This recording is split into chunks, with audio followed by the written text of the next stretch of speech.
Përshëndetje të dashur miq, mirë se erdhët në dy biznes, unë jam Aurora Sulçe. 1 maj, dita ndërkombëtare e punëtorëve, i gjen shqiptarët të nënpaguar, me një nivel të lartë të informalitetit në tregun e punës e me kushte të vështira në shumë sektor.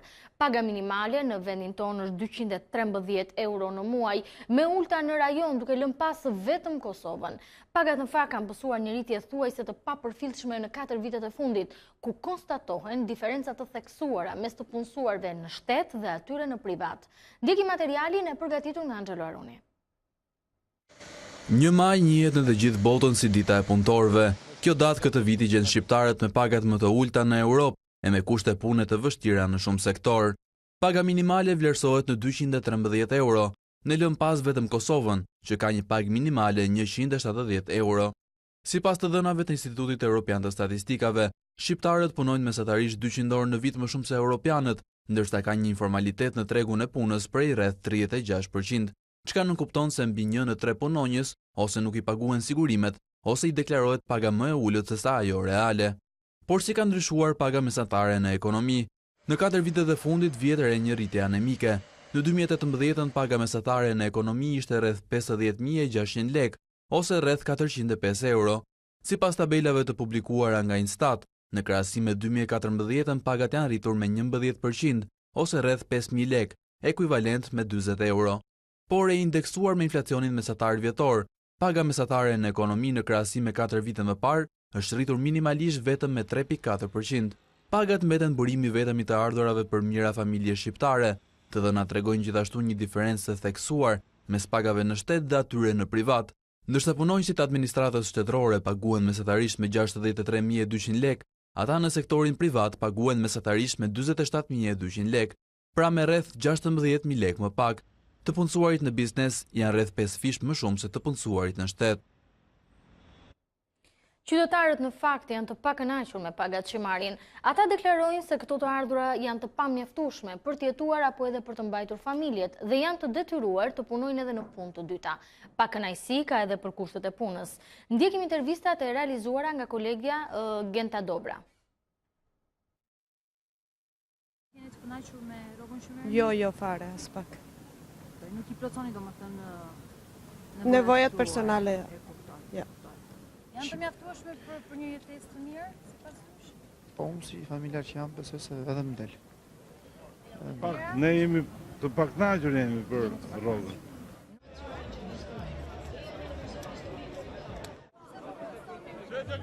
Për paga më të larta. Jo vetëm nuk janë mjaftueshme, por nuk janë dinjitoze. Projektligji për ngritjen e korporatës së investimeve shqiptare është në kuvend dhe pret miratimin, pas akuzave të shumta nga opozita dhe ekspert për kompetencat që jepen kësaj shoqërie, ka reaguar Ministri e Financave dhe Ekonomisë Anila Denaj. Sipas saj, qeveria po merr parasysh rekomandimet e FMN-s, Bankës Botërore dhe Bergjit në procesin e diskutimit të projektligjit. Qeveria do të pranojë edhe ekspertizën dhe sugjerimet e institucioneve ndërkombëtare për ngritjen e korporatës së investimeve shqiptare. Ministra e Financave dhe Ekonomisë ka folur për këtë projektligj të propozuar nga dikasteri i saj gjatë panajirit të punës, ku njoftoi edhe një marrëveshje me Kanadan për njojën e sigurimeve shoqërore për rreth 60.000 qytetarë shqiptar. Projektligji është aprovuar me vendim të Këshillit të Ministrave dhe është një proces i cili në trajektorin e tij të diskutimeve do të marrë parasysh dhe rekomandimet e FMN-s, të Bankës Botërore, të Bergjit, të cilat ne jemi duke analizuar dhe duke gjetur një mënyrë se si të marrim feedback, por njëkohësisht të implementojmë aty ku është e nevojshme edhe vërejtjet e tyre. Projektligji për këtë shoqëri të zotëruar nga shteti është tashmë në kuvend, ndërsa ka qenë objekt akuzash nga opozita për shkak se jepen fuqi ligjore shumë të mëdha. Ndër funksionet më shqetësuese që jepen korporatës së investimeve shqiptare janë marrja në pronësi e pronave shtetërore, marrja e kredive pa nevojën e miratimit nga kuvendi, si dhe lidhja e marrëveshjeve me palë të treta pa konkurrim publik. Parku Rinia do të rehabilitohet. Bashkia e Tiranës ka shpallur tenderin me një fond limit mbi 104 milion lek. Sipas të dhënave të Open Procurement Albania, prokurime për njësi të qeverisjes vendore, afati për mbylljen e punimeve është 8 muaj nga dita e lidhjes së kontratës. Tenderi do të zhvillohet më datë 3 qershor të këtij viti. Ky është edhe afati i fundit për dorëzimin e dokumenteve. Sipas planit të studimit, sheshi do të konceptohet me material ekologjik, ku edhe koshat e plerave do të jenë me material druri. Sheshi do të ndahet në minizona, shkallaret propozohen si bordura, ku njerëzit mund të qëndrojnë, është parashikuar pjesa e lëndinës, si një hapësirë shplose për piknik, sheshi për fëmijë, sheshi për lojra tavoline për të rriturit, si dhe sheshi për kafshët. Gjithashtu, në parkun Rinia është parashikuar dhe një zonë për përfshirjen e zgarave për parkimin e biçikletave, të cilat do të pozicionohen në pjesën veriore të parkut, kryesisht tek hyrjet kryesore.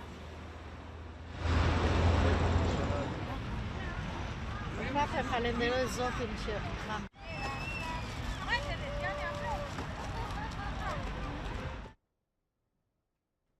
E për diskutuar në fakt më shumë lidhur me një maj, në ditën e punëtorëve, si është situata sot në Shqipëri, jo vetëm sa paguhemi, pasi siç e pam edhe nga materiali jemi ndjeshëm më pak se sa të gjitha vendet e tjera të rajonit, si në pagën minimale, ashtu edhe në pagën mesatare, ku ndoqet edhe nga intervistat edhe në kolegëve, qytetarët janë të pakënaqur me të ardhurat që sigurojnë nga paga edhe nga orët e punës. Por diskutuar edhe për kushtet e punës, pasi edhe ky është një tjetër element shumë i rëndësishëm mbi performancën e të gjithëve ne në punët që ushtrojmë. Unë kam ftuar në studio e një Mjeshtrin, shpërfaqësuese nga Qendra për të drejtat në punë. Mirë se erdhe. Faleminderit, mirë se Dy janë treguesit kryesorë të cilët vlerësohen kur ne diskutojmë le të themi për drejtat e punëtorëve. Para është pagesa, e dyta janë kushtet në punë.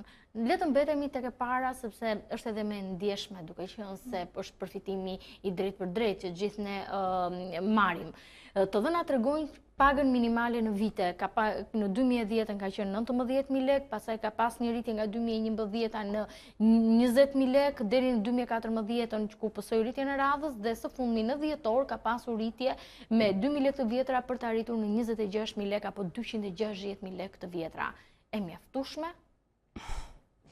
Unë mendoj që kjo është një pyetje që nuk ka nevojë për tjetër përgjigje përveç se jo. Të gjithë jemi bindshëm, domethënë jemi të bindur për faktin që një pagë e tillë minimale, e cila afekton më pas edhe mënyrën se si vendoset paga në biznes mesatare, edhe gjithashtu se deri ku mund të shkojë paga maksimale në të gjithë sektorët e ekonomisë, është sigurisht që është e ulët për të përballuar kostot e jetesës në Shqipëri. A mendoni që me mundësitë e buxhetit ka hapësira që paga minimale të rritet në një farë mënyrë dhe të detyrohen bizneset që të përmirësojnë dhe cilësinë e jetës punëtorëve të tyre nëpërmjet rritjes pagesës? Nëse ju kujtohet në momentin që u vendos kjo pagë minimale në dhjetor të 2018-s nga qeveria, u duk sigurisht e një vendim politik në fakt, sepse pati një kundërshtim të madh nga ana e lobit të bizneseve, sidomos nga ana e sektorit fason, të cilët ata kanë pagat e ulta. Kështu që normalisht duhet të eci në Duhet të jetë në nivele më të larta, le të themi, për të mbështetur edhe financiarisht dhe familjet, pasi janë me mira, le të themi, familje të cilat mbahen pikërisht nga të punësuarit në sektorin fason. Dhe në fakt zonja Mjeshtri, po të bëjmë një krahasim të pagës minimale në rajon. Ne kemi marrë edhe vendet cilat janë pjesë Bashkimit Evropian. Greqia ka më të lartën me 684 euro në muaj, pasuar nga Turqia, Kroacia, ndërsa po të futemi në zonën e Ballkanit Perëndimor, pra në vendet cilat janë pak a shumë me ekonomi të ngjashme si ajo e Shqipërisë dhe vende kandidate për në BE. Malizi e ka ndjeshur më të lartë pagën minimale se Shqipëria, 288 euro, Serbia 235, Maqedonia 214 e ngjashme deri diku me ne, lëm pas vetëm Kosovën. Pse nuk rritet paga minimale?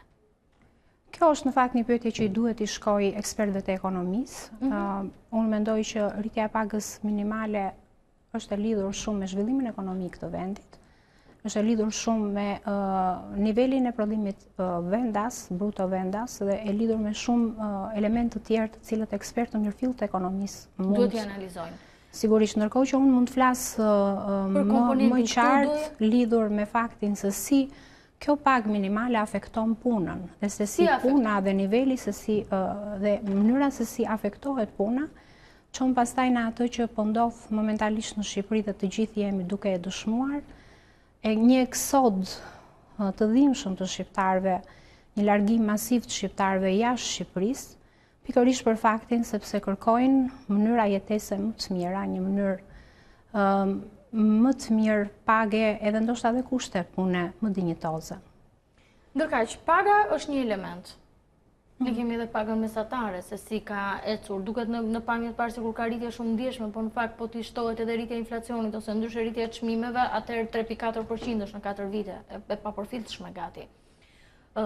Paga është një element i punës. Elementi tjetër janë kushtet. Cilat janë sektorët problematike aktualisht për sa i përket kushteve të punës? Sigurisht është të parët janë industritë nxjerrëse, po themi duke filluar që nga minierat, nafta sigurisht. Gjithashtu do vazhdojmë edhe me sektorin e fasonëve që gjithmonë e kemi përmendur. Një tjetër sektor i cili është dhe me risk të lartë është sektori i ndërtimit. Ja, kemi evidentuar në fakti të katërt. Pikërisht dhe edhe sektori i shërbimeve, sidomos po themi shërbimet ato që janë në shërbim me klientin, siç mund të jenë shitësit, kamarierët. Gjithashtu edhe ata kanë një stres të mbartur të punës dhe kushte pune që ndoshta ndonjëherë nuk perceptohen si negative, duke e krahasuar me sektorë të tjerë të cilët kanë, por që në kohë mbartin një dëmtime afatgjata në shëndetin edhe të punëmarrësve, i cili është një aspekt që gjithmonë neglizhohet kur flitet për kushtet e punës. Ju, si Lëvizja për Drejtat në Punë, jeni në kontakt vazhdueshëm me punëtorët në sektorët edhe problematik që ju sa përmendët. Sa mbrohen të drejtat e tyre? Dhe sa të vetëdijshëm janë dhe ata vetë për të drejtat që kanë, sepse kjo është, le të themi, është një medalje që ka dy faqe. Absolutisht. Të dyja pjesët, të dy komponentët, do me thënë fakti se sa të vetëdijsuar janë punëtorët dhe gjithashtu fakti se kushtet e punës si i prekin më pas këta punëtor, janë të dyja shumë të ndërlidhura me njëra tjetrën. Sigurisht që për 30 vite, po themi, pak a shumë marrëdhënie industriale të mirëfillta, kapitaliste, le të quhet, në thonjza, është ende herët për të folur për një forcë punëtore të ndërgjegjësuar dhe që i di të drejtat e veta në punë. Dhe prandaj është emergjente sot që të rritet pikërisht njohja e punëtorëve me të drejtat e tyre. Dhe gjithashtu nga ana tjetër, kjo njohje do të bënte të mundur që këta punëtorë të rrisnin organizimin e tyre kolektiv, të rrisnin që nënkupton sindikatat, që pa pas një zhgënjim, le të themi, nga pjesa e sindikatave. Është e vërtet kjo, sepse sindikatat në Shqipëri kanë rënë në një lloj konjunkturizmi, domethënë marrëdhënie konjunkturale, të cilat në fakt kanë dështuar për të mbrojtur të drejtat e punëtorëve, edhe për ta bërë mirëqenien e punëtorëve në punë, që është aspekti kryesor i marrëdhënieve të punës. Çfarë duhet bërë? Jemi në minutën e fundit. Çfarë duhet bërë? Sigurisht që duhet rritur fort ndërgjegjësimi i punëtorëve, sigurisht që duhet të ketë një hovë, të marrë hovë lëvizja e punës, të jetë vërtet një lëvizje e vërtetë e punës dhe të diversifikohet me aktorë të ndryshëm, jo vetëm nga sindikatat që janë të nivelit konfederativ momentalisht në Shqipëri, por sidomos nga ato sindikata që janë sindikatat të sektorit ose të deg profesionëve dhe që janë të pavarura ndonjëherë nga këto kupola sindikaliste siç janë konfederatat, dhe gjithashtu duhet futen në lojë edhe aktorë të tjerë të cilët mund të nxisin fuqishëm mbrojtjen e të drejtave të punëtorëve dhe promovimin e tyre, që janë organizatat të punës dhe organizatat të shoqërisë civile. Shoqëria civile në këtë mes duhet të luajë një rol shumë të madh, njëkohësisht që vëmendje shumë e madhe duhet i kushtohet nga ana e qeverisë dhe e shtetit, pikërisht edhe këtyre aspekteve të mirëqenies në punë, të punës, të marrëdhënieve të punës dhe jo vetëm nxitjes punësimit siç ka ndodhur deri tani, sepse pas standardet të mirëfillta dhe të respektuara në punë, ne do të vazhdojmë ende të kemi një forcë punëtore të pakënaqur dhe të gatshme që të lërë Shqipërinë në çdo moment. Mjeshtri, të falenderoj që ishe na. Ju falenderoj dhe unë ju. Faleminderit dhe ju të dashur miq që na ndoqët. Mirupafshim.